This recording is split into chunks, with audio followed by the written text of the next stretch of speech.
Bienvenue à ce MOOC sur la prévention des risques environnementaux chez la femme enceinte et le jeune enfant. Je suis Robert Barouki, je suis professeur à la faculté de médecine de l'Université de Paris et je dirige une unité de l'INSERM qui s'intéresse aux effets de l'environnement sur la santé et à la toxicologie plus généralement.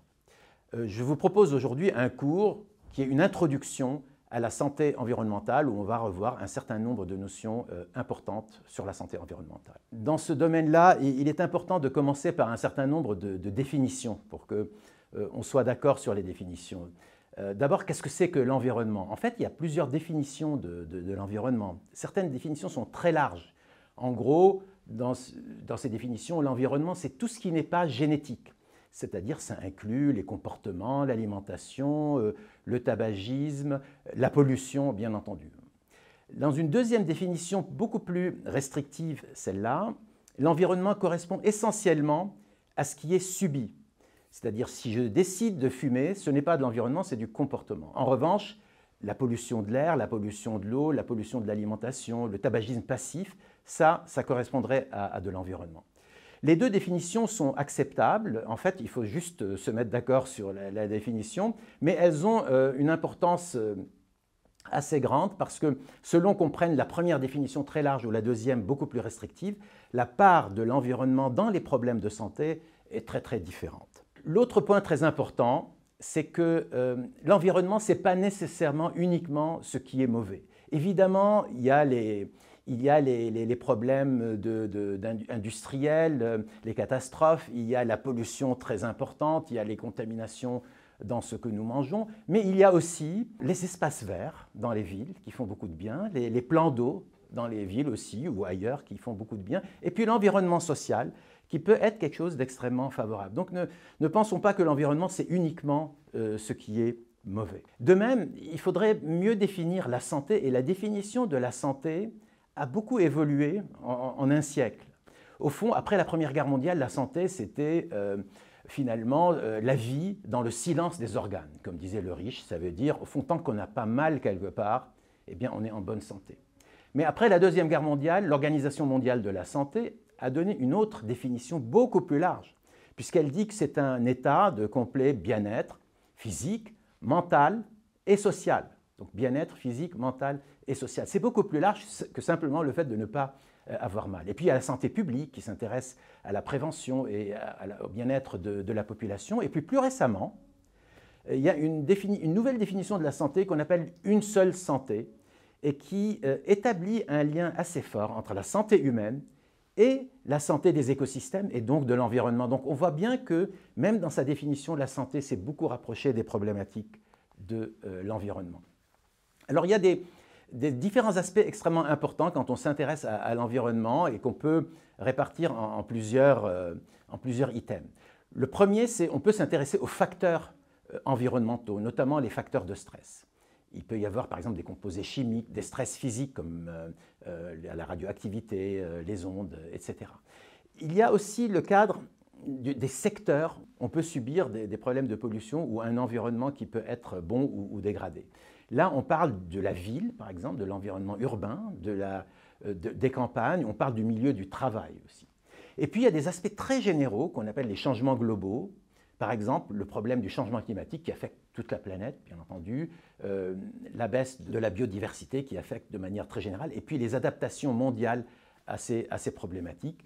D'où un nouveau concept qui est apparu sur lequel je reviendrai, qui est l'exposome, qui en fait englobe l'ensemble des expositions que nous pouvons subir dans notre vie tout entière. Donc il y a ces différents critères qu'il faut garder en tête. Et puis j'ai insisté tout à l'heure sur la notion d'une seule santé. Et en effet, le milieu extérieur, les écosystèmes, l'environnement extérieur influent de plusieurs manières sur notre santé. Il y a la qualité de l'air, il y a la qualité de l'eau, il y a la biodiversité, il y a l'alimentation. Est-ce qu'il y a assez d'alimentation? Est-ce qu'on peut produire assez d'alimentation? Et puis il y a les aspects culturels, esthétiques de notre environnement qui a une influence certaine sur notre santé et notre bien-être. Alors, on distingue plusieurs facteurs environnementaux. Les plus étudiés, ce sont les facteurs chimiques, c'est-à-dire, vous avez entendu parler de pesticides, de perturbateurs endocriniens, la pollution de l'air, des facteurs chimiques.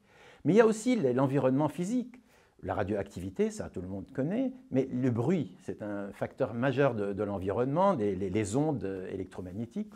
Et dans cette définition très large de l'environnement, il y a aussi les déséquilibres alimentaires, l'environnement biologique, les infections, on en entend beaucoup parler ces derniers temps, mais aussi les stress psychologiques, les stress psychosociaux font partie de cette notion très générale de l'environnement. D'où cette notion d'exposome que j'ai rappelé tout à l'heure, c'est un terme qui a été proposé par Christopher Wilde, qui était directeur du Centre international de recherche sur le cancer, et qui voyait bien le rôle du génome, de la génétique, et a proposé, il y a quelques années déjà, d'avoir un peu le complément du génome, c'est-à-dire toutes les expositions qui ne sont pas d'ordre génétique, tous les déterminants qui ne sont pas d'ordre génétique et qui peuvent nous affecter, qui sont les déterminants chimiques, physiques, biologiques ou sociaux, et qui peuvent nous affecter tout au long de notre vie. Alors comme souvent en science, quand quelqu'un propose un concept, il y a les confrères qui rajoutent des petites notions à ce concept pour essayer de le rendre un peu plus concret. Certains, par exemple, ont dit qu'en mesurant ce qui se passe dans notre corps, en mesurant les substances chimiques qui existent dans notre corps, on peut avoir une bonne idée de l'exposome. D'autres ont défini l'exposome comme étant les expositions et leur impact aussi biologique et leur impact sur la santé. Et enfin, d'autres ont mis en relation l'exposome des humains et l'exposome, ce qui se passe dans la nature et dans l'environnement. Alors, l'environnement est impliqué dans un très grand nombre de pathologies. Alors attention, je vais citer toute une série de pathologies, mais je ne veux pas dire par là que chacune n'est due qu'à l'environnement. Bien entendu, il y a beaucoup de facteurs qui influencent les pathologies, c'est souvent multifactoriel. Mais l'environnement, et notamment la pollution, peut avoir une part de ces déterminants. Il y a les cancers, il y a les problèmes de fertilité, des maladies neurologiques, l'obésité, les maladies métaboliques, les maladies cardiovasculaires et respiratoires, l'asthme par exemple, et puis les allergies et les maladies auto-immunes. Donc en fait, les pollutions environnementales sont présentes dans beaucoup de pathologies. Est-ce qu'elles sont importantes? Oui, l'Organisation mondiale de la santé a estimé que la pollution globale est le déterminant le plus important de mortalité au niveau mondial, devant le tabagisme et devant toute une série de maladies infectieuses, sida, tuberculose et paludisme réunis. Donc c'est un facteur très important pour notre santé.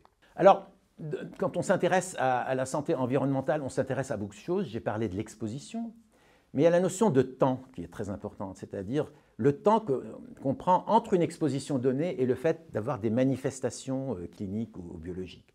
Il y a la dose qui compte aussi, et puis il y a la vulnérabilité de l'organisme qui subit ces influences environnementales. Et je vais vous prendre un tout petit peu de temps pour parler de certains facteurs chimiques. Par exemple, les perturbateurs endocriniens, ce sont des substances chimiques présentes dans notre environnement et qui vont modifier notre système hormonal.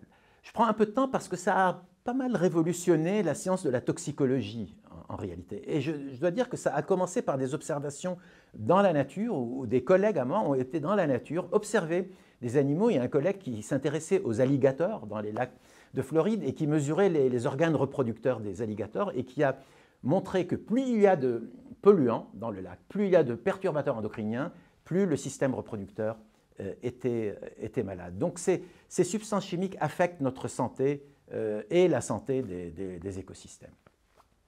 L'autre point important concernant les déterminants chimiques, c'est que nous sommes entourés de milliers, de dizaines de milliers, peut-être de 100 000 substances chimiques à la fois.